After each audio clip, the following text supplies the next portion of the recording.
Brilliance Audio presents Pipe Dreams, The Plundering of Iraq's Oil Wealth, by Erin Banco, performed by Jennings.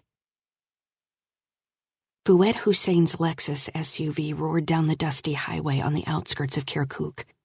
Hussein, so optimistic just a few years back, was taking me on a dispiriting tour as he unwound a dispiriting story. It was the winter of 2016, and Iraq was in its third year of war against ISIS. Just over 50 miles south, in the town of Tuz-Kermadu, Kurdish militias were facing off against Shiite fighters, backed by the Iraqi central government, both vying for greater control over Kirkuk. The war, Hussein said, was not just about defeating a terrorist organization, but about political factions and armies fighting for control and influence. As Hussein and I drove, we passed by refugee camps. The battle with ISIS had sucked the region dry of cash and contributed to one of the worst humanitarian disasters in recent history. As bad, some international oil companies had begun to wonder whether Iraqi Kurdistan was the investment opportunity it was advertised to be following the U.S. invasion. Fed up with disappointing exploration results, coupled with years of instability and a frustrating oil ministry, some oil companies had pulled out of the region. Several oil companies were in debt and had not received payouts from the cash-strapped Kurdistan regional government as promised in their contracts. Civil servants, despite raucous demands, had not been paid by the government in months. Hussein, a member of the province's Oil and Gas Committee, was elected to the council in 2005. Hussein has lived in Kirkuk most of his life, decades in which the city has been fought over constantly. He saw it subjected to the Anfal campaign of genocide under former President Saddam Hussein, who sought to contain Kurdish aspirations for self-determination.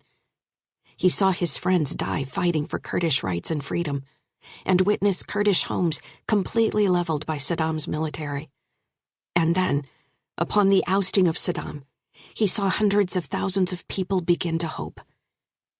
Foreign energy companies slowly arrived in the late 1990s, and then en masse, following the American invasion in 2003, with plans to develop Iraqi Kurdistan into one of the most productive oil and natural gas regions in the Middle East. Despite the Kurds' lingering tensions with the Baghdad government, a new, wildly prosperous era seemed just over the horizon. More than 10 years later, Hussein said, those dreams were in tatters. Initial hopes that things would turn out for the better have mostly resulted in disappointment.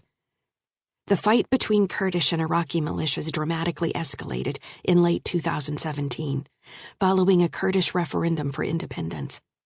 After the vote, Iraqi forces moved into Kirkuk, taking over key positions the Kurds had controlled since 2014, and control of the oil fields changed hands. The intense standoff not only escalated tensions between Baghdad and Erbil, but also caused internal rifts between the Kurdish main political parties and their soldiers. The skirmishes seemed to wipe away any hope by the Kurds that they would soon solidify their control in Kirkuk and gain full autonomy from the central government. The extreme swings of war and terrorism, going back to the early days of Saddam and even before, have left their mark on the Iraqi people. Millions of ordinary Iraqis have been displaced from their homes. Thousands of people, both Iraqi and American, have died. That story, chronically recycled by news outlets, certainly deserves to be told.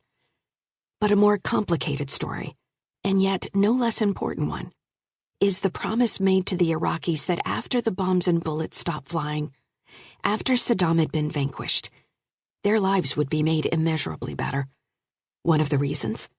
Because Iraq and Iraqi Kurdistan sit on some of the world's largest oil reserves, and in times of peace, billions of dollars could flow from those oil riches into the public coffers, replacing chaos and poverty with prosperity and plenty. It hasn't worked out that way for Iraqi Kurdistan.